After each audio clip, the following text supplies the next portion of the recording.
जय हिंद दोस्तों, आप सभी का न्यू ऑक्सफोर्ड एजुकेशन में स्वागत है।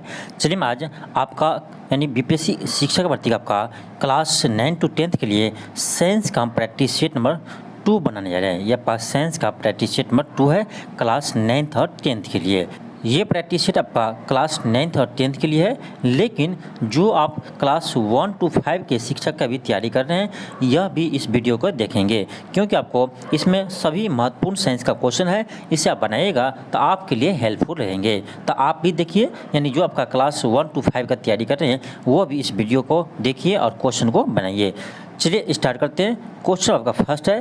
क्वेश्चन आपका है कि एक पत्थर को 44.1 मीटर की गहराई पर मुक्त जल की सतह वाले कुएं में गिराया जाता है और पत्थर गिरने के 3.13 सेकंड के बाद छप छप की आवाज़ सुनाई देते हैं। तो कह रहा वायु में ध्वनि का वेग ज्ञात कीजिए। बहुत ही शानदार क्वेश्चन है। क्वेश्चन आपका है क्लास 11th का। यदि आप साइंस रखे होंगे तो यह क्वेश्चन आप क्लास 11th में पढ़ेंगे। चलिए क्वेश्चन को बनाते हैं। देखिए क्वेश्चन क्या कर आपका कि एक कुआं है, ठीक है, ध्यान से सुनो। एक कुआं है और एक कुआं की गहराई कितना है तो आपका ये है 44.1 मीटर, ठीक है, इतना गहराई है। और इस कुआं में आपका पानी है इतना नीचे। अब क्या करता है, यहाँ क्या करते हैं, यहाँ से एक गोला गिरा रहा है, कुछ गिरा रहा है आपको, यानी यहाँ से गिराते हैं तो ये आपका पानी में यहाँ जाकर गिरेंगे, यानी कितना 44.1 मीटर नीचे जाकर गिरेंगे। तब उसका आवाज़ सुनाई देता है। उसको कितने समय के बाद उसका आवाज़ सुनाई देता है 3.13 सेकेंड के बाद। ध्यान दीजिए ये समय कौन सा है, तो जब से ये आपने ये यानी जब वो पत्थर को गिराया उसी समय से ये आपका समय काउंट हो रहा है। जब गिराया और जब तक उसको सुनाई दिया आवाज़, यानी पत्थर गिराएंगे तो आवाज़ करेगा ही पानी में, तो थप थप का जो आवाज़ किया है वो 3.13 सेकेंड के बाद उसे सुनाई दिया है। तो आपसे क्वेश्चन ये पूछ रहा है कि बताइए इस ध्वनि का वेग क्या है, इसका ध्वनि का वेग क्या है, इसे आपको ज्ञात करना है। बहुत ही क्वेश्चन अच्छा है। अब देखिए कैसे हम बनाएंगे। अब देखिए आप क्लास 11th पढ़े होंगे कि किसी वस्तु को हम क्या करते हैं एच हैश से ड्रॉप करते हैं तो उसे आने में यहाँ पर कितना समय लगेगा। यदि आपको फार्मूला याद नहीं है तो कोई बात नहीं, सीधे लगाइए क्या, एस बराबर U T plus half A T square, U T plus half A T square. और आपका एस की जगह एच लीजिए और यू आपका 0 है, क्योंकि इनिशियल गिरा रहे तो आपका इनिशियल स्पीड 0 रहेगा। और यहाँ पर आपका जगह हाफ ए, एक जगह आप जी लीजिए टी स्क्वायर। यहाँ से आप कैलकुलेट कीजिएगा तो आपको आ जाएगा टी बराबर √2h/g। हालांकि इसे याद रहना चाहिए आपको कि इतना सेकंड में किसी वस्तु को हम गिराएंगे तो इतने सेकंड के बाद वो नीचे गिर जाएगा, √2h/g। इसे याद रखिए आप। तो यहाँ से हम क्या करेंगे, समय निकाल लेंगे।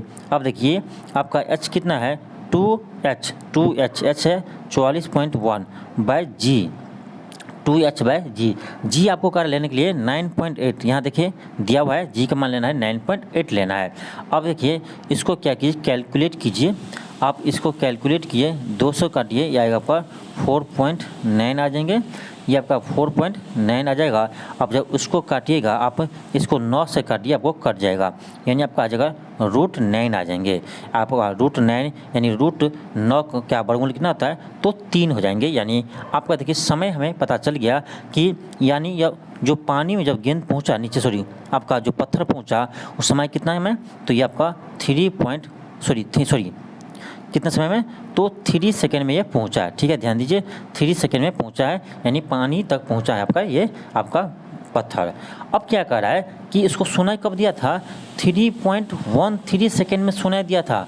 इसका मतलब है पत्थर गिरा कितना 3 सेकेंड के बाद, उसको सुनाई दिया था 3.13 सेकेंड के बाद। यानी जो ध्वनि इसको पहुंचा है नीचे, यानी इसको ध्वनि जो पहुंचा है उसके पास कितने सेकेंड में, तो हम क्या करेंगे 3.13 में से 3 सेकेंड घटा दीजिए, यानी आपका 0.13 सेकेंड में, यानी 0.13 सेकेंड में आपको पानी से इसका आवाज़ सुनाई दिया है।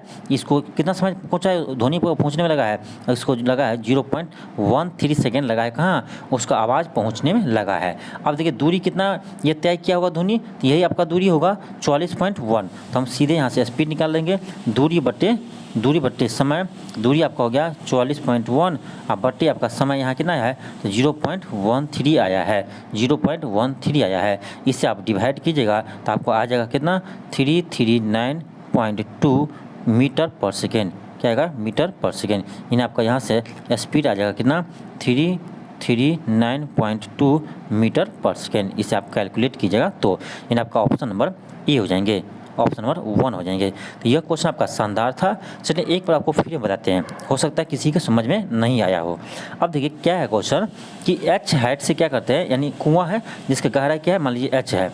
यहाँ से जब कोई आपको पत्थर को गिराएंगे तो यहाँ पर कितने समय पहुँचेगा, तो आप सीधे फॉर्मूला याद रखिए कि √2h/g समय में, कितने समय में, √2h/g समय में। तो हम क्या किए, इससे हम समय निकाल लिए। ठीक है, आपको h भी दिया था, g का मान भी दिया था, सभी को हम रखे। तो यहाँ से हमको क्या आया, t का मान 3 सेकंड आया।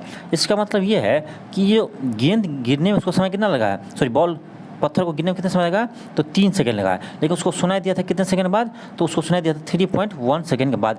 इसका मतलब है 3 सेकंड तो उसको आने में लग गया था, यानी इसका साउंड सुनने में, साउंड को सुनाई देने में कितना समय लगा, पहुंचने में कितना समय लगा। तो इसमें क्या करेंगे, हम इसमें से 3 घटा देंगे, यानी आपका 0.13 सेकेंड में यहाँ से आपका साउंड यानी इसको सुनाई दिया था, यानी साउंड को पहुँचने में इसको इतना समय लगा 0.13। और ये दूरी कितना तय किया है, आपका दूरी दिया ही है 44.1। तो हम क्या किए, यहाँ से स्पीड निकाल लिए, यानी क्या होगा, तो दूरी बटे समय होगा। तो 44.1 बट्टे क्या करेंगे, 0.13 करेंगे, उसको आप डिवाइड कीजिएगा, आपका ऑप्शन नंबर ए आ जाएंगे, यानी 1 आ जाएंगे। नेक्स्ट आपका है क्वेश्चन नंबर 2 है। क्वेश्चन आपका है कि समतल दर्पण में प्रतिबिंब होता है। तो समतल दर्पण में आपका प्रतिबिंब होता है आभासी और सीधा होते हैं। देखिए ये आपका क्या, समतल दर्पण है। यहाँ आप वस्तु ऐसे रखिएगा, उतना ही दूरी पर इतना ही बड़ा आपका प्रतिबिंब बनेंगे दर्पण के पीछे। तो ये आपका आभासी हो गया और वस्तु के बराबर हुआ, और आपका सीधा हुआ। तो यानी क्या बनता है, यानी आभासी, सीधा और वस्तु के बराबर बनते हैं। इससे आप याद रखिएगा। नेक्स्ट आपका क्वेश्चन आपका क्या है, 3 है। क्वेश्चन आपका है कि दूरबीन का आविष्कार किसने किया था। ये क्या था आपका, गैलीलियो ने। किसने किया था, गैलीलियो ने किया था। आपका ऑप्शन नंबर ए हो जाएंगे, यानी 1 हो जाएंगे। नेक्स्ट आपका है क्वेश्चन नंबर 4 है। क्वेश्चन आपका है कि आर्क वेल्डिंग में आवश्यक DC वोल्ट होते हैं। ये होता है आपका 120 से 575 के बीच। आपका ऑप्शन नंबर 3 हो जाएंगे। नेक्स्ट आपका क्वेश्चन नंबर 5 है। क्वेश्चन नंबर आपका 5 है। क्वेश्चन है कि निम्नलिखित में से कौन सा कथन घरेलू सर्किट में ओवरलोडिंग से संभावित कारण का वर्णन नहीं करता है। ध्यान दीजिए, संभावित कारण का वर्णन नहीं करता है, इस पर भी ध्यान दीजिए। आपका हो जाएगा इसका ऑप्शन नंबर 2 जाएंगे कि सर्किट में करंट की पर्याप्त कमी। नहीं, आपका ये गलत है, कमी के कारण नहीं होता। आपका जब सर्किट में यानी वोल्टेज जब अधिक बढ़ जाते हैं तो उस समय आपका क्या होता है, तो आपका शॉर्ट सर्किट लगते हैं, उसी का हम क्या कहते हैं, ओवरलोड करते हैं। तो उसी का इससे होता क्या होता है, शॉर्ट सर्किट होते हैं। यानी आपका ये आपका ऑप्शन नंबर 2 क्या है, तो आपका गलत है। नेक्स्ट आपका क्वेश्चन नंबर 6 है। क्वेश्चन आपका है कि मानव मस्तिष्क का वजन कितना होता है। तो ये होता है आपका शरीर के कुल वजन का लगभग 2%। कितना होता है, लगभग 2% होता है। याद रखिए आपका मानव के मस्तिष्क का वजन लगभग आपका 1300 से 1400 ग्राम के बीच होते हैं। 1300 से 1400 ग्राम के बीच होते हैं, इसे याद रखिएगा। 13 से 1400 ग्राम होते हैं क्या, अब मानव मस्तिष्क का वजन होते हैं। एक चीज़ और याद रखिए आपका कि मानव शरीर में जो रक्त होते हैं वो आपका कुल वजन का 7% होते हैं।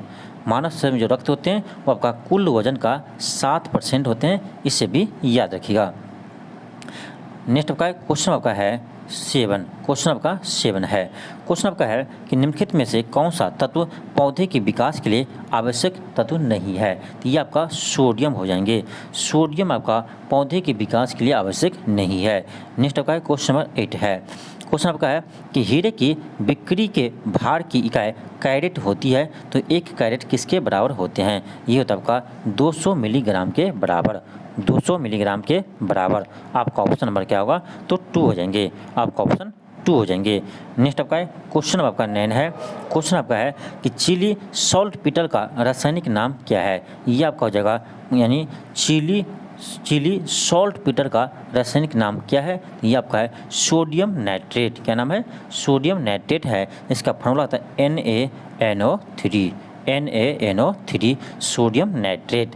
नेक्स्ट आपका क्वेश्चन नंबर 10 है। आपका क्वेश्चन है कि निम्नलिखित में से किस में हाइड्रोजन बॉन्ड पाए जाते हैं। तो जल में पाए जाते हैं, DNA में होते हैं, प्रोटीन में होते हैं। आपका ऑप्शन नंबर डी हो जाएंगे, उपयुक्त सभी, यानी सभी में आपका हाइड्रोजन बॉन्ड होते हैं। नेक्स्ट आपका है क्वेश्चन नंबर 11 है। यह भी क्वेश्चन आपका बहुत ही अच्छा क्वेश्चन है। क्वेश्चन क्या देखिए, 2800 kg, यहाँ kg होगा, द्रव्यमान की एक बस 90 किलोमीटर प्रति घंटा की गति से यात्रा कर रही है। इस पर 100 मीटर की दूरी हेतु 5600 न्यूटन का मंदक बल लगाते हैं, यानी ऐसा बल लगाते हैं जिससे वो क्या हो, गाड़ी रुके, मंद बनाए, उसको कम करते गति को। तो कह रहा है इसका वेग कम हो जाता है, यानी इसका वेग कितना हो जाएगा। अब देखिए तो कह रहा है इसका वेग कम हो जाता है, तो अब देखिए इसका वेग को क्या कर रहा है, कितना हो जाएगा। तो क्या करेंगे हम, पहले आप देखिए आपका द्रव्यमान दिया है, ठीक है, ठीक, द्रव्यमान दिया है, इसका स्पीड दिया है। तो ऐसे कीजिए, आप पढ़े होंगे कि F बराबर ma, F बराबर ma, यहाँ से a बराबर क्या हो जाएगा, तो आपका F बटे m आ जाएंगे, F बटे m आ जाएंगे। तो देखिए आपका यहाँ क्या दिया, आपका फोर्स भी दिया है, कितना फोर्स लगा रहा है, तो 5600 फोर्स लगा रहे हैं, बटे आपका इसका मास कितना है, तो 2800 है, डिवाइड कीजिए कितना आएगा, 28 दूनी 56, क्या आएगा आपका 2 मीटर पर सेकेंड स्क्वायर आएगा। लेकिन आपका एक्सेलरेशन तो आ गया किस में, मीटर पर सेकेंड स्क्वायर में है, लेकिन आपका यहाँ गति किस में दिया है, ये आपका दिया किलोमीटर में। तो हम क्या करेंगे, इससे भी बदलेंगे। ये आपका ये u है, इनिशियल स्पीड है, तो 90 गुने 5 बटे 18 से गुना करते हैं किसमें, मीटर पर सेकेंड में बदलने के लिए। तो 18 पंचे 90, आपका हो जाएगा 5 25 मीटर पर सेकेंड, यानी इसका स्पीड कितना, हम उसको बदल लिए मीटर पर सेकेंड में, तो कितना हो गया 25 मीटर पर सेकेंड। अब देखिए, अब क्या कीजिएगा, अब इस फॉर्मूला का यूज कीजिए, वी स्क्वायर बराबर U square plus 2as, V square बराबर यू स्क्वायर प्लस 2as। तब जब इसको यूज कीजिएगा, वी स्क्वायर बराबर यू स्क्वायर प्लस 2as। अब देखिए भी मैंने पता है बाद वाला, ठीक है, उसका रहने दीजिए। यू हमें पता है, अभी निकाले थे, कितना आया था, 25 आया था, मीटर पर सेकंड में 25 आया था, तो 25 का स्क्वायर माइनस, देखिए माइनस क्यों दे रहे हैं, क्योंकि आपका एक्सेलरेशन यहाँ क्या कर रहा है, यहाँ आपका कह रहा है कि इसको मंदक बल लगाते हैं, यानी इसको क्या करते हैं, रोकने की कोशिश करते हैं। जब भी आपका रोकने की कोशिश करेगा तो आपका रिटार्डेशन होगा, यहाँ पर आपका एक्सेलरेशन क्या होगा, निगेटिव हो जाएंगे, ठीक है।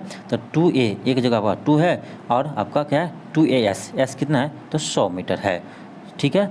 अब यहाँ से कर लीजिए, आपका आ जाएगा 625, 25 का स्क्वायर माइनस ये आ गया 400, आपका आ जाएगा 225, 625 में से 400 गया 225, यानी आपका यहाँ से आ गया वी स्क्वायर बराबर कितना, 225, यहाँ से आपका वी बराबर आएगा रूट अंदर 225 आएगा, रूट अंडर 225, ये आएगा कितना 15 मीटर पर सेकेंड आपका, यानी स्पीड क्या आ गया 15 मीटर पर सेकेंड। देखिए आपका ऑप्शन में नहीं है, क्यों नहीं है, क्योंकि हमें आया मीटर पर सेकेंड में, आपका ऑप्शन दिया किसमें, किलोमीटर पर आवर में। तो क्या करेंगे हम, इसको क्या करेंगे किलोमीटर, तो इसको क्या करेंगे हम, इसको बदल लिया आप, इसको बदलने के हम क्या करेंगे, तो 18/5 से हम जब मल्टीप्लाई करते हैं तो आपका ये बदल जाएंगे किलोमीटर पर आवर में बदल जाएंगे, 5 या 15, 18 या 54, यानी आपका क्या गया 54 हो जाएंगे इसका आंसर, यानी आपका ऑप्शन नंबर क्या होगा 2 हो जाएंगे। तो ये आपका शानदार क्वेश्चन था।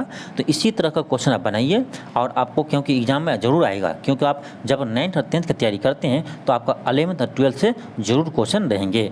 तो यदि आपको ये सब भूल गए हैं, यदि आप साइंस रखे थे 11th 12th में, यदि आप ये क्वेश्चन सब भूल गए हैं तो उसको आप रिवाइज कीजिए, ठीक, इसको आप रिवाइज कीजिए, नहीं तो आपको हम प्रैक्टिस सेट करवाते हैं, उसको आप डेली बनाइए, और जैसे न्यूमेरिकल आता है उसको 2 बार बनाइए, एक क्वेश्चन को आप 2 बार बनाइए, 3 बार बनाइए, आप ज़रूर सीखिएगा। क्योंकि हम भी आपको क्लास 11th 12th में ही पढ़े थे, ऐसा नहीं कि हम अभी पढ़े हैं, हमको लेकिन याद है, हमको सब याद है, हम अभी कुछ भूले नहीं है, हमको सब याद है। फिर इसमें नहीं याद है तो आप थोड़ा रिवाइज कर लीजिए, आपको याद आ जाएगा। क्योंकि बनाते बनाते आपको प्रैक्टिस होता है, आपको बनाते बनाते ही प्रैक्टिस होता है। तो आप भूल गए हैं तो उसको क्या कीजिए, एक बार रिवाइज कीजिए, आपको सभी क्वेश्चन बनेंगे। आगे आपका क्वेश्चन आपका 12 है। क्वेश्चन आपका है कि चुंबकीय ध्रुव पर नमन कोण होता है, ये होता है आपका 90 डिग्री, आपका ऑप्शन नंबर 3 हो जाएंगे। नेक्स्ट आपका है क्वेश्चन नंबर 13 है कि मेसर का उपयोग होता है, मेसर का उपयोग होता है, तो आपका मेसर का उपयोग किसमें होता है, चलिए हम ऑप्शन देखते हैं। आपका मेसर का उपयोग होता है, ये होता है आपका मेसर का उपयोग, ये होता है आपका आँख की बीमारी के इलाज में, आपका ऑप्शन नंबर 3 हो जाएंगे। नेक्स्ट आपका क्वेश्चन नंबर 14 है। क्वेश्चन आपका है कि अश्व यदि एकाएक चलना प्रारंभ कर दे तो अश्वरोही के गिरने की आशंका कारण है, यानी घोड़ा यदि अचानक चलना शुरू कर दे तो उसको गिरने का कारण क्या है, ये आपका है यानी विराम जड़त्व, यानी आपका ऑप्शन नंबर क्या होगा 3 हो जाएंगे। आप पढ़ेंगे कि न्यूटन्स के फर्स्ट नियम को ही क्या कहते हैं हम, जड़ का नियम भी कहते हैं। ये आपका ऑप्शन 3 हो जाएंगे। नेक्स्ट आपका क्वेश्चन आपका 15 है। क्वेश्चन आपका है कि साबुन के बुलबुले के अंदर का दाब वायुमंडलीय दाब से है, तो वायुमंडलीय दाब से अधिक होते हैं। आपका साबुन के बुलबुले के अंदर वायु का दाब क्या होते हैं, तो वायुमंडल दाब से अधिक होते हैं। इसे याद रखिएगा, आपका ऑप्शन नंबर 1 हो जाएंगे। यह सभी क्वेश्चन आपका इंपॉर्टेंट है, आप देख सकते हैं। आप जो क्लास 1 to 5 के स्टूडेंट हैं ये वो भी बनाइए, ठीक है। आप न्यूमेरिकल मत बनाइए। आपको यदि न्यूमेरिकल भारी लगता है क्वेश्चन जो इसका न्यूमेरिकल है फिजिक्स से केमिस्ट्री से, उसे आप मत बनाइए। लेकिन हाँ, आपको पता है इस इतना लेवल का क्वेश्चन नहीं पूछेगा, ठीक है। जो आपका न्यूमेरिकल है उससे नहीं पूछेगा, लेकिन बाकी जो क्वेश्चन है वो आपके लिए भी है, आपके भी एग्जाम में क्वेश्चन आ सकते हैं, ऐसा नहीं है। लेकिन न्यूमेरिकल इतना लेवल आपको नहीं देगा, लेकिन बाकी जो क्वेश्चन है इसे आप जरूर बनाइए। नेक्स्ट आपका क्वेश्चन नंबर 16 है। क्वेश्चन आपका है कि धातु की चमक किसके कारण होती है, तो उसमें मुक्त इलेक्ट्रॉन के कारण होती है। धातु की चमक किसको कारण होते हैं, तो मुक्त इलेक्ट्रॉन के कारण होती है। आपका ऑप्शन नंबर 4 हो जाएंगे। नेक्स्ट आपका क्वेश्चन नंबर 17 है। क्वेश्चन आपका है कि कॉपर सल्फेट को किस वस्तु से बने कंटेनर में सुरक्षित रूप से रखा जा सकता है, तो चांदी से बने कंटेनर में उसको सुरक्षित रख सकते हैं। आप ध्यान रखिएगा, चांदी आपका सबसे अच्छा क्या है, तो कंडक्टर है, इसे भी याद रखिएगा। नेक्स्ट आपका क्वेश्चन आपका 18 है।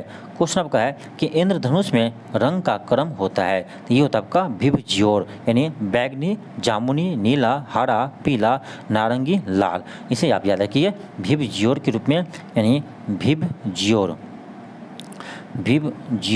इसे आप याद रखिए।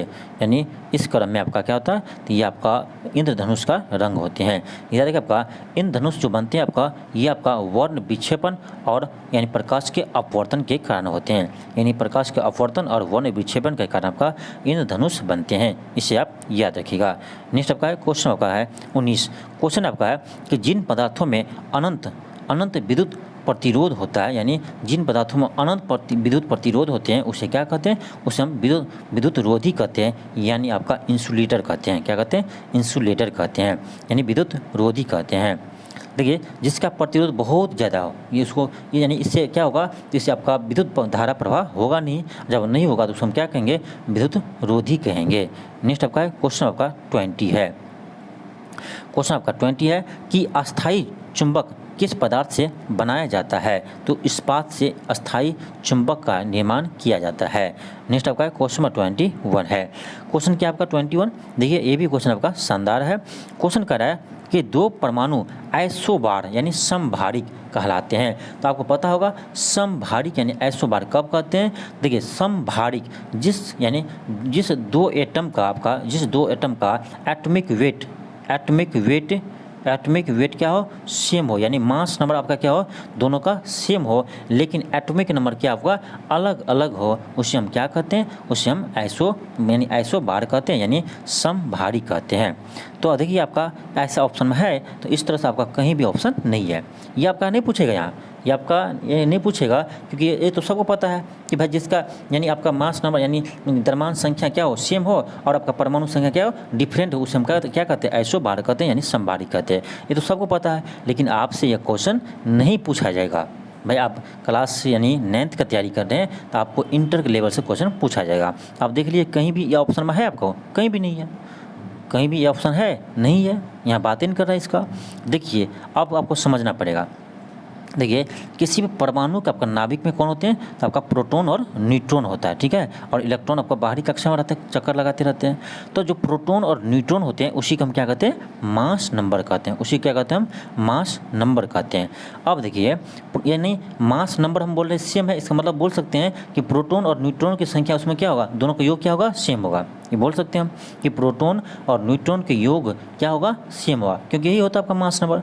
और अब देखिए अगर परमाणु संख्या क्या होगा, डिफरेंट होगा। देखिए परमाणु संख्या आपको पता होना चाहिए कि परमाणु संख्या आपका नंबर ऑफ प्रोटॉन के बराबर होते हैं, नंबर ऑफ प्रोटॉन के बराबर होते हैं। तो जब हम बोल सकते हैं कि परमाणु संख्या आपका डिफरेंट होगा, तो उससे हम ऐसे भी बोल सकते हैं कि भाई उसमें प्रोटॉन की संख्या डिफरेंट होगा, सोचिए, जब हम परमाणु संख्या को हम क्या कहते हैं, यानी वो आपका परमाणु संख्या प्रोटॉन की संख्या के बराबर होते हैं, तो जब आप बोल सकते हैं हम कि इसमें परमाणु संख्या जिसका सेम हो तो भाई सॉरी डिफरेंट हो, तो जब परमाणु संख्या आपका डिफरेंट होगा तो हम बोल सकते हैं क्या, इसमें प्रोटॉन की संख्या क्या हो, डिफरेंट हो, ये कह सकते हैं। यानी कहने का मतलब ये है कि हमसे जब पूछा जाए आइसोबार किसे कहेंगे, तो जिसमें आपका प्रोटॉन और न्यूट्रॉन की संख्याओं का योग क्या हो, सेम हो, बट यानी प्रोटॉनों की संख्या क्या हो, डिफरेंट हो, प्रोटॉन की संख्या क्या हो, डिफरेंट हो, उसे हम कहेंगे समभारिक। तो ये आपका थोड़ा स्टैंडर्ड हुआ, आपको थोड़ा डीपली जाकर पढ़ना पड़ेगा तब आपको ये समझ में आएगा। ऐसे हम हालांकि बहुत सेट में ये बता चुके हैं, आपको पूरा डिटेल्स इसमें बता चुके हैं कि क्या होता है एटॉमिक नंबर, क्या होता है आपका मास नंबर। तो इसका क्या हो जाएगा, आपका ऑप्शन नंबर 4 हो जाएंगे। क्या होगा, आपका ऑप्शन नंबर 4 हो जाएंगे। यानी प्रोटॉन और न्यूट्रॉन की संख्या का योग समान होता है, लेकिन प्रोटॉन की संख्या भिन्न होती है, इसे आप याद रखिए। नेक्स्ट आपका क्वेश्चन आपका 22 है। क्वेश्चन आपका है कि दृश्यमान ब्रह्मांड में इतना तारे होने का अनुमान है, तो दृश्यमान ब्रह्मांड में सितारे की कितने मोल मौजूद होते हैं। ध्यान रखिए, एक मोल में आपका कितने, एक मोल में आपका 6.023 गुने 10⁻³ कण होते हैं। ठीक, इतना होते हैं। तो हम क्या करेंगे, इसमें हम डिवाइड करेंगे, आपको आ जाएगा मोल कितना होगा, तो 10⁻22 बटे क्या करेंगे 6.023 गुने 10⁻23 इसे आप डिवाइड कीजिए, आपको आ जाएगा कितना 0.016, ये आ जाएगा, ये आपका ऑप्शन नंबर 3 आ जाएंगे, नेक्स्ट आपका क्वेश्चन आपका 23 है। क्वेश्चन आपका है कि सूर्य में ऊर्जा का निर्माण होता है, आपके नाभिकीय संलयन के कारण। किसके द्वारा, नाभिकीय संलयन के द्वारा। इसमें क्या होता है, आपका हाइड्रोजन जुट के आपका क्या बनता है, तो हीलियम के निर्माण होते रहते हैं, यानी आपका हाइड्रोजन हीलियम में बदलते रहते हैं, इसी से आपका सूर्य से क्या निकलते हैं, ऊर्जा निकलते हैं, प्रकाश निकलते हैं नाभिकीय संलयन के द्वारा, इसे आप याद रखिएगा। नेक्स्ट आपका क्वेश्चन 24 है। क्वेश्चन आपका है कि हाइड्रोजन बम विकसित किया गया था, हाइड्रोजन बम किसके द्वारा विकसित किया गया था, तो ये क्या था, आपका एडवर्ड टेलर द्वारा। कौन किया था, एडवर्ड टेलर ने किया था। एक चीज़ याद रखिए, आपका हाइड्रोजन बम भी आपका किस पर कार्य करते हैं, तो ये भी आपका नाभिकीय संलयन पर कार्य करते हैं। याद रखिए, नाभिकीय संलयन पर कार्य करता है कौन, आपका हाइड्रोजन बम, नाभिकीय संलयन। और एक होता है आपका परमाणु बम, ध्यान दीजिए, एक होता है आपका परमाणु बम। तो आपका जो परमाणु बम होते हैं वो आपका यानी नाभिकीय विखंडन पर कार्य करता है, नाभिकीय विखंडन पर कार्य करता है कौन, आपका परमाणु बम। लेकिन आपका हाइड्रोजन बम आपका नाभिकीय संलयन पर कार्य करता है, इसे आप याद रखिएगा। नेक्स्ट आपका है क्वेश्चन आपका 25 है। क्वेश्चन आपका है कि कैंडला मात्रक है, तो ये आपका ज्योति तीव्रता का मात्रक क्या होता है, तो कैंडला होता है, इसे आप याद रखिएगा। ज्योति तीव्रता का ऐसे मात्रक क्या होता है, तो कैंडला होता है। जब का ज्योति फ्लक्स का क्या होता है, तो ल्यूमेन होते हैं, ज्योति फ्लक्स का मात्रक क्या होते हैं, ल्यूमेन होते हैं, इसे भी याद रखिएगा। नेक्स्ट आपका क्वेश्चन 26 है। क्वेश्चन आपका है कर दिए गए तत्व ABCDE में परमाणु संख्या 1 3 7 10 11 है, तो आप समझ सकते हैं 1 3 7 10 11 है। तो आप देखिए, तो कह रहा है कि कौन सा, तो समान अवधि और समान समूह से संबंधित है।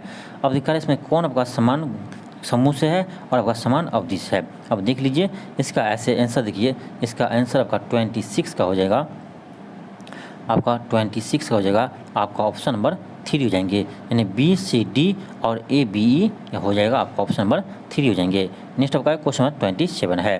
क्वेश्चन आपका है कि निम्नलिखित यौगिक A M B समान आणविक सूत्र है। देखिए क्या करा, A और B का आपका सूत्र क्या सेम है, लेकिन विभिन्न संरचना वाले है। क्या संरचना आपका क्या अलग है, स्ट्रक्चर आपका अलग है, लेकिन सूत्र क्या सेम है। देखिए ब्यूटेन का सूत्र भी क्या होता है, C4H10, और आइसोब्यूटेन का सूत्र भी होता है C4H10। देखिए फार्मूला दोनों सेम है, लेकिन नाम क्या अलग है, संरचना अलग होगा इसका मतलब। तो इसको हम क्या कहेंगे, उसे हम कहेंगे क्या, संरचनात्मक आइसोबार कहेंगे। क्या कहेंगे, संरचनात्मक आइसोबार कहेंगे। आपका ऑप्शन नंबर क्या होगा, तो 3 हो जाएंगे। नेक्स्ट आपका है क्वेश्चन 28 है। क्वेश्चन आपका है कि 5 ओम प्रतिरोध वाले एक परिपथ में यदि धारा में वृद्धि होती है तो वोल्टेज क्या होगी। देखिए आपका ओम्स का लॉ क्या होता है, V बराबर आई इंटू आर। यहाँ से आप कह सकते हैं कि V जो होता है वो डायरेक्टली प्रोपोर्शनल होता है I के, यानी करेंट के। जब आपका करेंट बढ़ेगा इसका मतलब वोल्टेज भी क्या होगा, बढ़ेंगे। सर्किट में यदि करंट बढ़ेगा तो आपका वोल्टेज भी क्या होगा, बढ़ेगा। यानी आपका ऑप्शन नंबर क्या होगा, तो ऑप्शन नंबर 2 हो जाएंगे, आपका ऑप्शन नंबर 2 हो जाएंगे। नेक्स्ट आपका क्वेश्चन नंबर 29 है, दूध किस प्रकार का मिश्रण है, यह एक पायस है। क्या है, यह आपका पायस है, आपका ऑप्शन नंबर 1 हो जाएंगे। नेक्स्ट आपका क्वेश्चन नंबर 30 है, क्वेश्चन है कि चक्रण क्वांटम संख्या कितने मान संभव है, तो 4 संभव है, आपका ऑप्शन नंबर 4 हो जाएंगे। नेक्स्ट आपका क्वेश्चन 31 है, क्वेश्चन आपका है कि अभिक्रिया इतना में कह रहा है कि ऑक्सीकारक है, यानी जिसका अवकरण होगा वो आपका ऑक्सीकारक कहलाते हैं। तो देख लीजिए किसका अवकरण हो रहा है, यानी अवकरण कैसे पहचानेंगे, जिसका आपका ऑक्सीडेशन नंबर आपको घटेगा वो आपका अवकरण, यानी उसका क्या होता है, आपका अवकरण होते हैं, अवकरण होते हैं। और जिसका ऑक्सीडेशन नंबर बढ़ता है वो आपका ऑक्सीकरण होता है उसका, याद रखिए। अब देख लीजिए, अब इसमें देखिए एल्यूमिनियम आपका यहाँ पर फ्री स्टेट में, तो आपका यहाँ ऑक्सीडेशन नंबर 0 है। यहाँ क्या होगा, तो ऑक्सीजन का होता है -2, 3 दूनी 6/3, यानी आपका एल्यूमिनियम का कितना 3 है, यहाँ 0 है। यानी आपका एल्यूमिनियम का क्या हो रहा है, तो ऑक्सीडेशन नंबर आपका बढ़ रहा है। जब आपका ऑक्सीडेशन नंबर बढ़ रहा है यानी आपका एल्यूमिनियम क्या हो रहा है, तो आपका इसका क्या हो रहा है, तो ऑक्सीडेशन हो रहा है, यानी आपका एल्यूमिनियम क्या होगा, यहाँ पर अवकारक होगा। तो एल्यूमिनियम तो आपका क्या है, अवकारक है, क्योंकि इसका ऑक्सीडेशन नंबर बढ़ रहा है, तो ये तो होगा नहीं।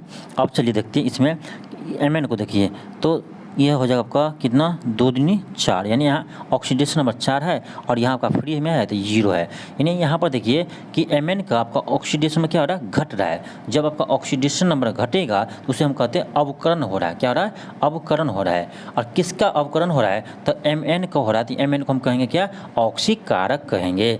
जिसका आपका अवकरण होगा उसे हम ऑक्सीकारक कहेंगे, यानी उल्टा है होता है, ध्यान रखिए। तो आपका आंसर क्या हो जाएगा, MnO2, यानी आपका ऑप्शन नंबर 1 हो जाएंगे, MnO2 आपका ऑप्शन नंबर 1 हो जाएंगे। नेक्स्ट आपका क्वेश्चन आपका 32 है, आपका क्वेश्चन नंबर 32 है। क्वेश्चन आपका है कि निम्नलिखित में से कौन सा कीटोन का समूह है। देखिए कीटोन, तो कीटोन यानी आपका ऐसे होगा कि दोनों साइड आपका कार्बन होगा और कार्बन पर आपका ऑक्सीजन जुड़ा रहेगा, इसे हम कीटोन कहते हैं। तो आप देख लीजिए आपका ऑप्शन नंबर 1 हो जाएंगे। यह फंक्शनल ग्रुप है। आप देखिए ये किसका ग्रुप है, ये आपका अल्कोहल का ग्रुप है, अल्कोहल का, ये आपका क्या है, फंक्शनल ग्रुप है। ये किसका है, ये आपका कार्बोक्सिलिक एसिड का, याद रखिए किसका है, कार्बोक्सिलिक एसिड का है। और ये आपका किसका है, तो ये आपका एल्डिहाइड का है, किसका, आपका एल्डिहाइड का है। सभी आप याद रखिए, ठीक है। नेक्स्ट आपका क्वेश्चन नंबर 33 है। क्वेश्चन आपका है कि रसायन उद्योग में कौन से तेजाब को मूल रसायन माना जाता है। तेजाब को मूल रसायन माना जाता है, ये आपका है sulphuric acid, H2SO4, sulphuric acid यानी H2SO4 क्या है, ये आपका तेजाब का मूल रसायन माना जाता है। नेक्स्ट आपका क्वेश्चन आपका 34 है। क्वेश्चन आपका है कि सबसे कम आयनन विभव वाला तत्व है, आयनन विभव वाला तत्व है, ये आपका है सीजियम, आपका ऑप्शन नंबर 2 हो जाएंगे। नेक्स्ट आपका क्वेश्चन नंबर 35 है। क्वेश्चन आपका 35 है, ये भी आपका शानदार क्वेश्चन है। अब देखिए क्वेश्चन क्या कर रहा है, क्वेश्चन कर आपका, मान लीजिए एक ऐसा ग्रह है जिसका द्रव्यमान और त्रिज्या पृथ्वी के द्रव्यमान और त्रिज्या के 1/3 है। अब देखिए मान लीजिए कोई ऐसा ग्रह है जिसमें आपका पृथ्वी के ग्रह मास भी 1/3 है और इसका त्रिज्या भी क्या आपका 1/3 है। तो कह रहा है कि यदि पृथ्वी पर गुरुत्वाकर्षण के कारण त्वरण g है तो ग्रह पर g यानी इसका मान क्या होगा। तो देखिए तो आपका पृथ्वी पर g का मान क्या होता है, तो ये होता है आपका, याद रखिए पृथ्वी पर आपका g का मान कैसे निकालते हैं, तो ये होता है आपका फॉर्मूला Gm/r², Gm/r²। यहाँ पर m क्या है, तो पृथ्वी का मास है, r क्या है, तो पृथ्वी का रेडियस है, ठीक है। अब कह रहा है एक ऐसा ग्रह है, कोई ग्रह है जिसका मास क्या होना चाहिए, m/3, तो इसका g हम कैसे निकालेंगे, तो इसका होगा Gm, m को जगह क्या लिखेंगे, m/3 बटे r², तो r/3 का स्क्वायर, क्योंकि r भी का 1/3 है। अब यहाँ से कीजिए तो आपको क्या आ जाएगा, आपको यहाँ से कीजिए 3 × 9, 3 जगह ऊपर, इन्हें आपका आ जाएगा यहाँ से 9 Gm/3r²। यहाँ 3 से कर 3 × 9, इन्हें आपका यहाँ से आएगा G' = 3 Gm/r²। यही आपका क्या था, पहले g था, यानी आपका 3 इंटू जी आ गया, यानी इस पर आपका एक्सलेशन ड्यू टू ग्रेविटी क्या होगा, तो 3g हो जाएंगे, ऑप्शन आपका 4 हो जाएंगे, ऑप्शन आपका 4 हो जाएंगे। तो ये आपका शानदार क्वेश्चन था, इसे आप 2 बार बनाइएगा, इस क्वेश्चन का आप 2 बार बनाइएगा, आपको यानी प्रोसेस याद हो जाएंगे कैसे इसको बनाया जाता है। नेक्स्ट आपका क्वेश्चन 36 है। क्वेश्चन देखिए आपका क्या है कि जब प्रकाश की किरणें सघन माध्यम से विरल माध्यम में जाती है, सघन से विरल, ध्यान दीजिए, सघन से विरल, तो आपका सघन यानी जिसका अपवर्तनांक क्या हो अधिक होते हैं उसे हम सघन कहते हैं। तो यानी इसका अपवर्तनांक क्या है, μ1 है या मान लीजिए μ2 है, ठीक है, लेकिन ये आपका बड़ा होगा, कौन, μ1 बड़ा है, यानी सघन का आपका अपवर्तनांक क्या होता है, ज़्यादा होता है। तो जिसका अपवर्तनांक ज़्यादा होगा और वहाँ से ज़्यादा कम में, तो ये क्या होगा, आपका कम वाले अपवर्तनांक में जा रहा है, यानी आपका रे क्या होगा, तो ये आपका अभिलंब से दूर चले जाएंगे, क्या होगा, अभिलंब से दूर चले जाएंगे, क्योंकि आपका इसका क्या अपवर्तनांक कम है, यानी एंगल क्या होगा, ज़्यादा होगा। आप पढ़ेंगे कि μ1 sin I बराबर क्या होता है, μ2 sin R, यानी देखिए यदि म्यू क्या है, कम है, तो यहाँ पर एंगल ज़्यादा होना पड़ेगा, ऐसे ध्यान रखिए।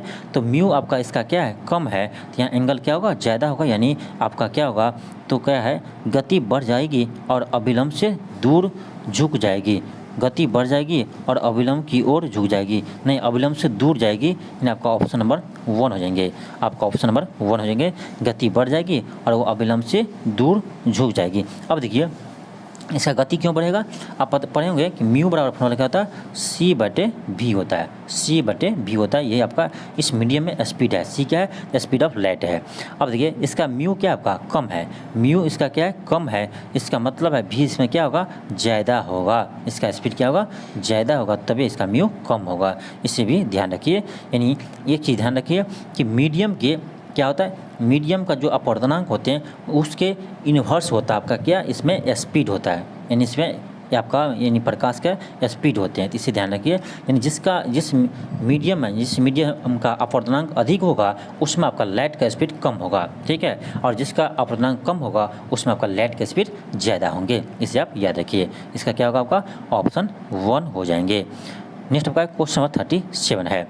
अब देखिए क्या है, अगर 20 ग्राम पानी में को मोल में बदले, अब देखिए अब H2O, पानी का सूत्र क्या होता है, H2O होता है, इसमें देखिए इसका मॉलिक्यूलर वेट निकालिए, कितना आएगा, तो हाइड्रोजन का 2 ग्राम, ऑक्सीजन का 16, यानी आपका 18 ग्राम आ जाएगा इसका, यानी मॉलिक्यूलर वेट कितना आ गया, 18 ग्राम आ गया। आप पढ़े होंगे क्लास 11th में कि नंबर ऑफ मोल्स क्या होता है, आपका नंबर ऑफ मोल्स बराबर होता है क्या, वेट बटे आपका यानी मॉलिक्यूलर वेट या एटॉमिक वेट भी बोल सकते हैं, वेट बटे मॉलिक्यूलर वेट या एटॉमिक वेट बोल सकते हैं। आपका वेट यहाँ पर कितना है, आपका 20 ग्राम दिया है, इसका एटॉमिक वेट कितना गया, तो आपका 18 ग्राम गया, भाग दे दीजिए 10 से और ये 2 से, यानी 10/9 आएगा, उसे डिवाइड कीजिएगा तो 1.11 आएंगे, यानी आपका ऑप्शन नंबर डी आ जाएंगे, आपका ऑप्शन नंबर डी आ जाएंगे। तो एक फार्मूला याद रखिए कि नंबर ऑफ मोल्स बराबर वेट बटे मॉलिक्यूलर वेट, क्या होता है आपका, वेट बटे मॉलिक्यूलर वेट, ठीक है, ये होता है आपका नंबर ऑफ मोल्स का। नेक्स्ट आपका क्वेश्चन नंबर 38 है। क्वेश्चन आपका है कि ऑक्सीजन के साथ उभयधर्मी ऑक्साइड बनाने वाले धातु है, ऑक्सीजन के साथ उभयधर्मी बनाने वाले यानी उभयधर्मी बनाने वाले ऑक्साइड बनाने वाले धातु हैं। तो आपका 38 का क्या आ जाएगा, आपका 38 का ये जगह एल्युमिनियम और जिंक, कौन है, एल्युमिनियम और जिंक। नेक्स्ट आपका क्वेश्चन 39 है। क्वेश्चन है निम्नलिखित में से कौन सा एक पुष्प उभयलिंगी है, कौन सा पुष्प है जो आपका उभयलिंगी है, तो ये आपका है पपीता, पपीता का पुष्प क्या है, उभयलिंगी है, आपका ऑप्शन 4 हो जाएंगे। नेक्स्ट आपका क्वेश्चन 40 है। क्वेश्चन है कि प्राणी वर्गीकरण का पदानुक्रमिक निम्नलिखित में से क्या है, तो ये हो जाएगा आपका ऑप्शन नंबर 3 हो जाएंगे। नेक्स्ट आपका क्वेश्चन 41 है। क्वेश्चन आपका है कि निम्नलिखित में से किस अंतःस्रावी ग्रंथि को मास्टर ग्रंथि कहते हैं, तो ये आपका पीयूष ग्रंथि को, किसको कहते हैं, पीयूष ग्रंथि को मास्टर ग्रंथि कहते हैं। तो आपका क्या होगा, ऑप्शन आपका 4 हो जाएंगे, पीयूष ग्रंथि को मास्टर ग्रंथि कहते हैं। नेक्स्ट आपका क्वेश्चन आपका है 42 है। क्वेश्चन आपका 42 है। क्वेश्चन आपका है कि बेकिंग पाउडर यानी खाने वाला सोडा, बेकिंग पाउडर किसका मिश्रण है, बेकिंग पाउडर किसका मिश्रण है, तो ये आपका हो जाएगा यानी सोडियम हाइड्रोजन कार्बोनेट और टार्टरिक अम्ल का, किसका है, सोडियम हाइड्रोजन कार्बोनेट और टार्टरिक अम्ल से क्या बनता है, बेकिंग पाउडर बनता है। देखिए बेकिंग पाउडर यानी बेकिंग सोडा का सूत्र क्या होता है, ये होता है आपका NaHCO3, इसे याद रखिए। खाने वाला सोडा का सूत्र होता है NaHCO3, इसे हम क्या कहते हैं, इसका रासायनिक नाम है सोडियम बाइकार्बोनेट। सोडियम बाइकार्बोनेट, इसे हम खाने वाला सोडा भी कहते हैं और इसका फार्मूला होता है आपका NaHCO3 होता है, NaHCO3 होता है, इससे आप याद रखिएगा। नेक्स्ट आपका है क्वेश्चन नंबर 43 है। क्वेश्चन आपका है कि ऑक्सीजन के सापेक्ष क्लोरीन की संयुक्ता क्या है। देखिए क्लोरीन का आपका एटॉमिक नंबर होता है 17, इसका इलेक्ट्रॉनिक विन्यास लिखेंगे तो 287 होगा। देखिए 8 2 10 17 हो गया, लास्ट में कितना आपका, यानी आपका वह कक्षा में कितना इलेक्ट्रॉन है, 7 है, तो इसका संयुक्ता कितना हो जाएगा, 7 हो जाएंगे, यानी आपका ऑप्शन नंबर क्या होगा, ऑप्शन नंबर आपका डी हो जाएंगे, यानी 4 हो जाएंगे। नेक्स्ट आपका क्वेश्चन 44 है। क्वेश्चन आपका है कि किसी भी समान समूह में मौजूद तत्वों की समान होता है। देखिए जब कहा किसी समान समूह में मौजूद तत्वों की क्या समान होंगे, यानी आपका इसमें सब कुछ समान है तो क्या समान होंगे, ये आपका होगा संयोजी इलेक्ट्रॉन की संख्या, क्या होगा, संयोजी इलेक्ट्रॉन की संख्या समान होते हैं। ध्यान रखिए कि सभी समान समूह के मौजूद तत्वों में क्या होते हैं, तो संयोजी इलेक्ट्रॉन की संख्या सेम होते हैं, इसे आप याद रखिए, यानी बैलेंस इलेक्ट्रॉन आपका सेम होते हैं। नेक्स्ट आपका क्वेश्चन 45 है। क्वेश्चन है कि एक अवतल दर्पण के वक्ता केंद्र पर रखे हुए वस्तु का प्रतिबिंब कहाँ बनेंगे। देखिए आपका अवतल दर्पण है और उसको क्या कहाँ रखा है, आपका वस्तु रखा है वक्ता केंद्र पर। ध्यान रखिए तो वक्ता केंद्र पर रखे हुए वस्तु का प्रतिबिंब भी वक्ता केंद्र पर ही बनता है, यानी आपका ऑप्शन नंबर क्या होगा, तो ऑप्शन नंबर 3 हो जाएंगे, ऑप्शन नंबर 3 हो जाएंगे। और जब आप वस्तु को अनंत पर रखिएगा तो आपका प्रतिबिंब कहाँ बनेगा, फोकस पर बनती है, इसे भी याद रखिए। अनंत पर रखेंगे तो फोकस पर बनेंगे, फोकस पर रखेंगे तो अनंत पर बनेंगे, इसे भी याद रखिए। और आपका वक्ता केंद्र पर रखेंगे तो वक्ता केंद्र पर ही प्रतिबिंब बनेंगे। नेक्स्ट आपका क्वेश्चन 46 है। क्वेश्चन आपका है कि सांवले रंग के त्वचा के व्यक्ति एक गोरे त्वचा के व्यक्ति की तुलना में क्या होगा, सांवले यानी जो काला है टाइप का रहता है, काला रहते हैं, काला व्यक्ति के त्वचा और गोरे व्यक्ति की त्वचा की तुलना में क्या होगा, इसमें कंपेयर करना आपको क्या होगा। देखिए अधिक गर्मी तथा कम सर्दी अनुभव करेगा कौन, यानी सांवले रंग की त्वचा के व्यक्ति गोरे की अपेक्षा क्या होगा, तो वो अधिक गर्मी महसूस करेंगे। क्यों, इसका शरीर क्या है, काला है, तो काला आपको यानी क्या करते हैं, ऊष्मा का सबसे अधिक क्या होता है, शोषक होते हैं, तो ये आपका यानी ऊष्मा का अधिक शोषण करेगा। और जब शोषक अधिक होगा तो उसको गर्मी अधिक लगेंगे, यानी अधिक गर्मी लगेंगे और आपका कम सर्दी अनुभव करेगा। सर्दी में क्या होगा तो आपका कम सर्दी ये अनुभव करेंगे, आपका ऑप्शन नंबर 3 हो जाएंगे। नेक्स्ट आपका क्वेश्चन आपका क्या है 47 है कि पॉजिट्रॉन की खोज किसने की थी, ये क्या था आपका एडरसन ने। पॉजिट्रॉन की खोज किसने की थी, यह किया था आपका एडरसन ने। और देखिए ध्यान रखिए आपका जेम्स चैडविक ये किसका खोज किया है, ये आपका न्यूट्रॉन का खोज किया है। न्यूट्रॉन का खोज आपका किसने किया है, तो जेम्स चैडविक ने किया है। रदरफोर्ड किसका खोज किया है, तो रदरफोर्ड आपका प्रोटॉन का खोज किया है। प्रोटॉन का खोज आपका रदरफोर्ड ने किया है। और जे थॉमसन इलेक्ट्रॉन का खोज किया है, इससे भी याद रखिए। नेक्स्ट आपका क्वेश्चन 48 है। क्वेश्चन आपका है कि दूरदृष्टि दोष को निवारण के लिए किस लेंस का उपयोग करेंगे, तो दूरदृष्टि, ध्यान दीजिए दूरदृष्टि मैंने क्या किसे कहेंगे, जिससे दूर की वस्तु तो साफ साफ दिखाई देते हैं लेकिन नज़दीक की वस्तु साफ साफ दिखाए उसे नहीं देते हैं, उसके लिए हम उत्तल लेंस का यूज करेंगे। किस लेंस का यूज करेंगे, उत्तल लेंस का यूज करते हैं। वही आपका रहता है यहाँ निकट दृष्टि दोष, तो निकट दृष्टि दोष में हम अवतल लेंस का यूज करते हैं, इसे आप याद रखिए। नेक्स्ट होगा क्वेश्चन 49 है। क्वेश्चन है ट्रांसफार्मर क्या है। ट्रांसफार्मर आपको क्या करते हैं, तो ट्रांसफार्मर आपको क्या करते हैं, एसी वोल्टेज को घटाते हैं। आप लोग देखे होंगे, आप जहाँ भी रहते हैं अपने गांव में या शहर में, तो ट्रांसफर आप तो जरूर देखेंगे, ट्रांसफ़र आप जरूर देखेंगे। ये क्या करता है, तो आप देखे होंगे कि हाई वोल्टेज यानी बहुत सारे वोल्टेज रहता है, वो हाई वोल्टेज को क्या करता है, लो वोल्टेज में बदलता है। तो इसका कार्य है कि एसी वोल्टेज को घटाने और बढ़ाने का कार्य करता है ट्रांसफ़र एसी यानी एसी करंट को क्या कहते हैं, घटाने और बढ़ाने का कार्यक्रम करता है, ट्रांसफ़र करता है। आपका ऑप्शन नंबर 2 हो जाएंगे। नेक्स्ट आपका क्वेश्चन आपका 50 है। क्वेश्चन नंबर आपका 50 है। क्वेश्चन क्या आपका, क्वेश्चन है कि बैटरी में कौन सी धारा होती है? तो बैटरी में आपका डीसी धारा होते हैं, यानी डायरेक्ट करंट होते हैं। डायरेक्ट करंट किसमें होते हैं? तो आपका बैटरी में डीसी करंट होते हैं, यानी डायरेक्ट करंट होते हैं। आपका ऑप्शन नंबर 2 हो जाएंगे। नेक्स्ट आपका क्वेश्चन नंबर 51 है।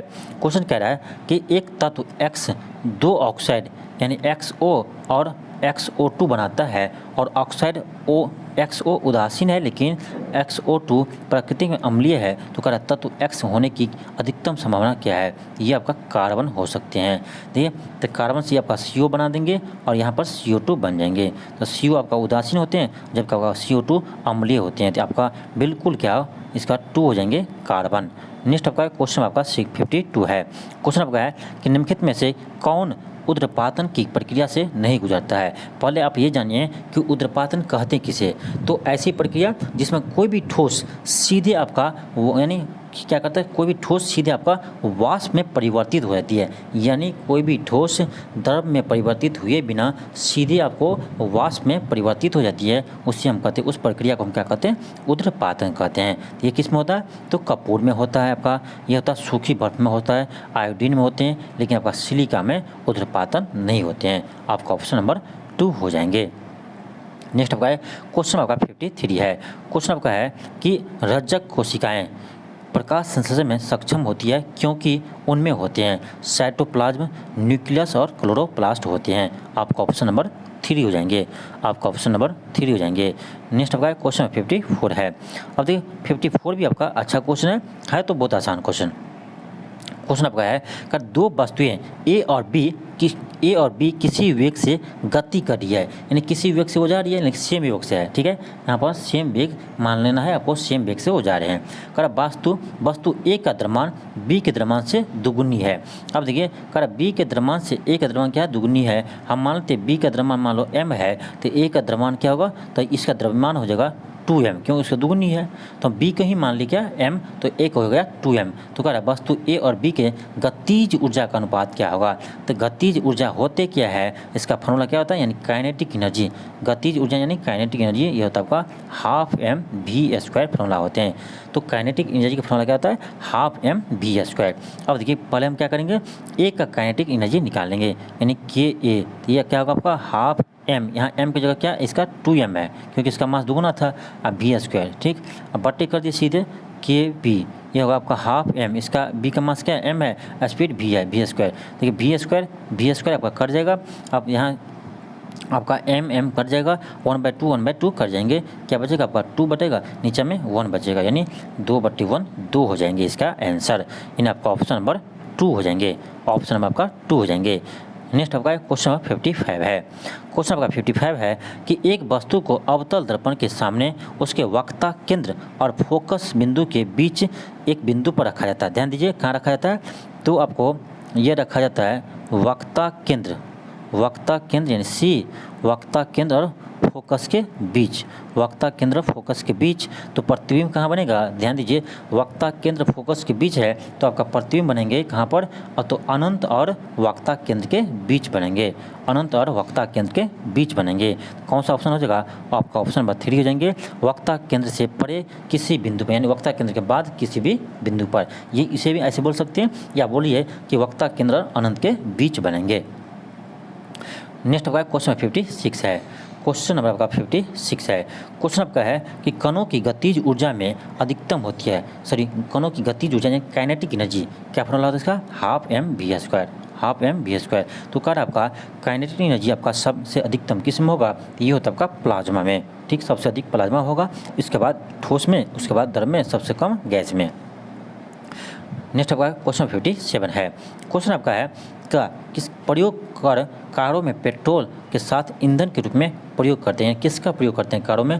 पेट्रोल के साथ ईंधन के रूप में किसका प्रयोग करते हैं? तो एथेनॉल का यूज करते हैं। ध्यान रखिए, एथेनॉल का यूज पेट्रोल के साथ ईंधन के रूप में, कारों में पेट्रोल के साथ ईंधन के रूप में करते हैं। किसे? एथेनॉल को। नेक्स्ट आपका क्वेश्चन 58 है।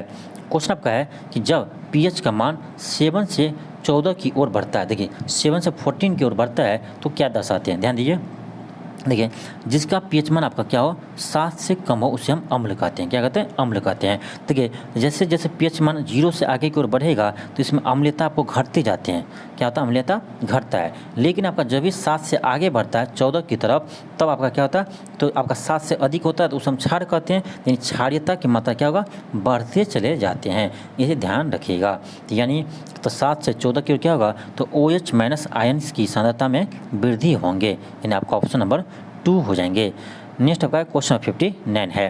क्वेश्चन आपका है कि आधुनिक आवर्त सारणी के किस आवर्त में सबसे कम सेल है? किस आवर्त में आपका सबसे कम सेल है? तो ये आपका है फर्स्ट आवर्त में, आपका ऑप्शन नंबर 2 हो जाएंगे।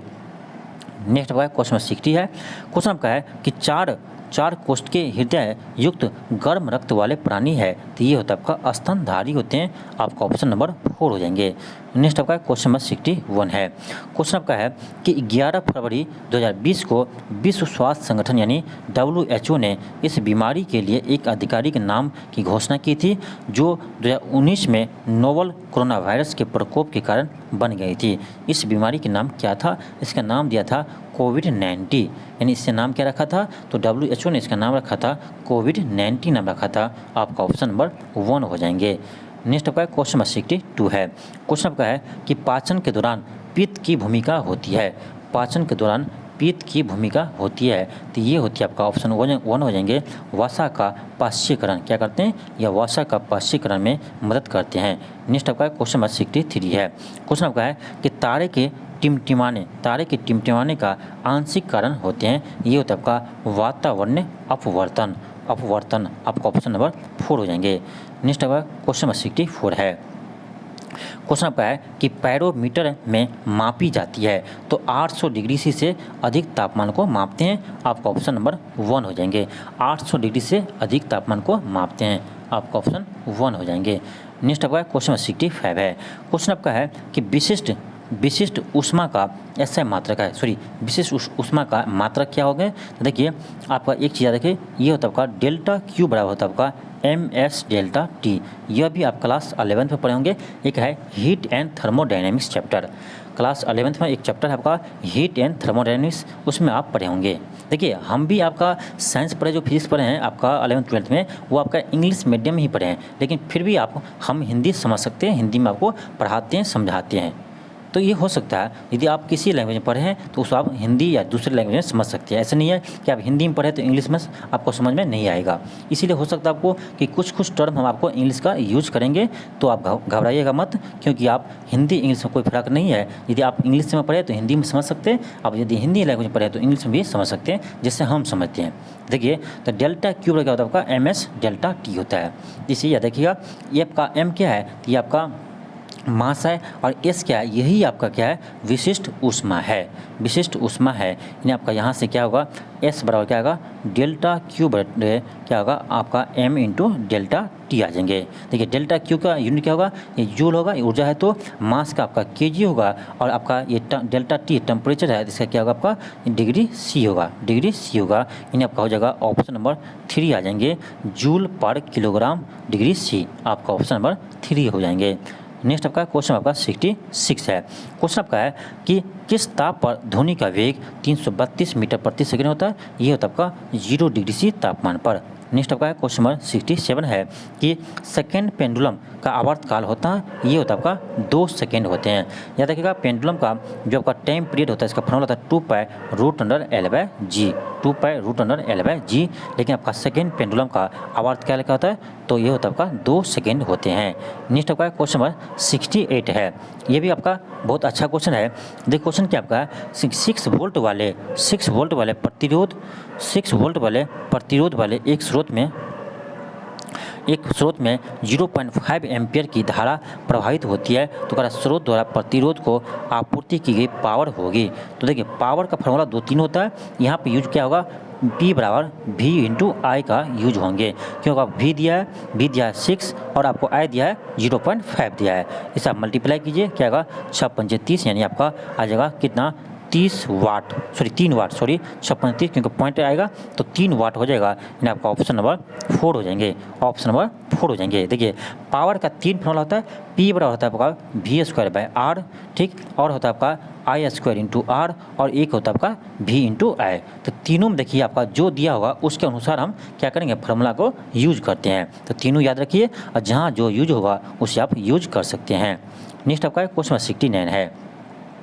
क्वेश्चन आपका है कि आसमान की ओर फेंका गया पत्थर पृथ्वी की ओर क्यों आती है। सबको पता है गुरुत्वाकर्षण बल के कारण। आपका ऑप्शन नंबर 4 हो जाएंगे कि एक बल होता है जो इसे भूमि की ओर खींचता है। तो कौन सा बल होता है, तो गुरुत्वाकर्षण बल होते हैं। नेक्स्ट आपका है क्वेश्चन 70 है। क्वेश्चन आपका है कि तापमान को केल्विन पैमाने से सेल्सियस पैमाने में बदलने के लिए आपको क्या करना होगा। देखिए कैसे बदलते हैं, तो याद रखिए आपका C/100 बराबर K-273/100, ठीक है, 273/100 बराबर F-32/180।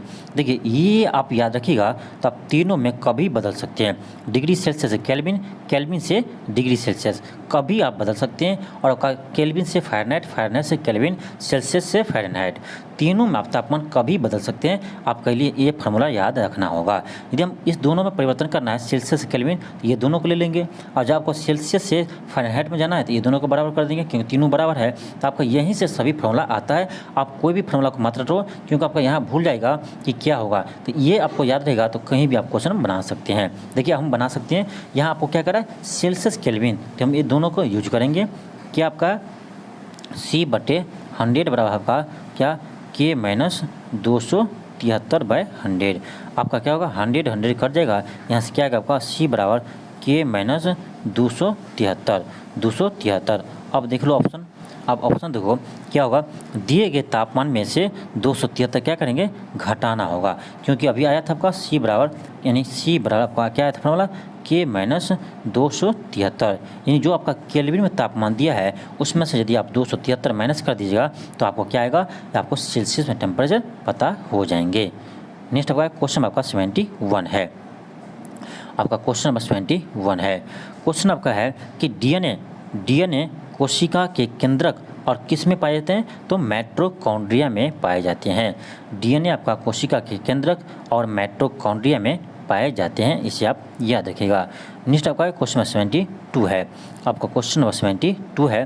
क्वेश्चन है कि ए और बी महिलाओं के 2 प्रजनन अंग, ए विकासशील भ्रूण के शोषण के जिम्मेदार है और बी आपका वो स्थान है जहां शुक्राणु अंडे से मिलते हैं। तो कह रहा ए और बी क्या है, तो ये आपको हो जाएंगे आपका गर्भाशय, और बी की जगह क्या होगा, फलोपियन ट्यूब। आपका ऑप्शन नंबर 4 हो जाएंगे। नेक्स्ट आपका क्वेश्चन 73 है। क्वेश्चन आपका है निम्नलिखित में से कौन सा रोग विषाणु से नहीं होता है। ये आपका टीबी हो जाएंगे।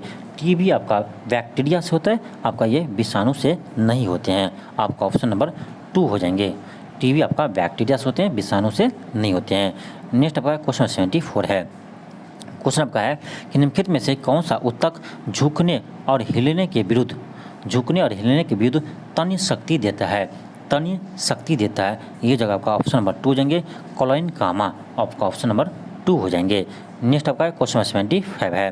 क्वेश्चन आपका है कि मेंडल द्वारा दिए गए अध्ययन में कि उद्यान मटर की निम्नलिखित में से कौन सी विशेषता पर विचार नहीं किया है। यानी मेंडल ने जो आनुवंशिकता का प्रयोग किया था यानी आपका मटर के पौधे पर, इसमें किस पर विचार वो नहीं किया था, यह आपका फूल के आकार पर विचार नहीं किया था। आपका ऑप्शन 1 हो जाएंगे। नेक्स्ट आपका क्वेश्चन 76 है। क्वेश्चन आपका है कि फूलों एवं फलों में किस प्रकार का प्लास्टिड अधिक पाया जाता है। फूलों और फलों में किस प्रकार का प्लास्टिड अधिक होता है, ये होता है आपका क्रोमोप्लास्ट। आपका ऑप्शन नंबर 3 हो जाएंगे। नेक्स्ट आपका क्वेश्चन नंबर 77 है। क्वेश्चन आपका है कि प्रोटीन कोशिका के किस भाग द्वारा संश्लेषित होते हैं, ये होता है आपका राइबोसोम के द्वारा। आपका ऑप्शन नंबर 3 हो जाएंगे, राइबोसोम के द्वारा। नेक्स्ट आपका क्वेश्चन नंबर 78 है। क्वेश्चन आपका है कि ग्लूकोज मुख्य रूप से वृक्क के किस भाग में अवशोषित होता है। ग्लूकोज मुख्य रूप से वृक्क के किस भाग में अवशोषित होता है, ये होता है आपका इसका हो जाएगा ऑप्शन नंबर 3 हो जाएंगे संपस्त कुंडलित नालिकाएं, आपका ऑप्शन नंबर सी हो जाएंगे। नेक्स्ट आपका क्वेश्चन नंबर 79 है। क्वेश्चन आपका है कि निम्नलिखित में से समरूप अंगों का सेट का चयन करें। ये जगह आपका ऑप्शन नंबर 2 चमगादड़ के पंख एवं पक्षी के पंख। नेक्स्ट आपका क्वेश्चन नंबर 80 है। क्वेश्चन आपका है कि प्रजातियों में जीवित रहने का लाभ प्रदान कर सकता है अथवा केवल अनुवांशिक क्रम में योगदान कर सकता है। यानी प्रजातियों में परिवर्तन, क्या परिवर्तन, यहाँ खाली स्थान क्या होगा, परिवर्तन हो जाएंगे, यानी आपका ऑप्शन नंबर 1 हो जाएंगे। तो आज के लिए इतना ही। थैंक यू, धन्यवाद। मिलते हैं आपको नेक्स्ट वीडियो में। यदि आप चैनल पर नए हो तो चैनल को जरूर सब्सक्राइब कर लेना।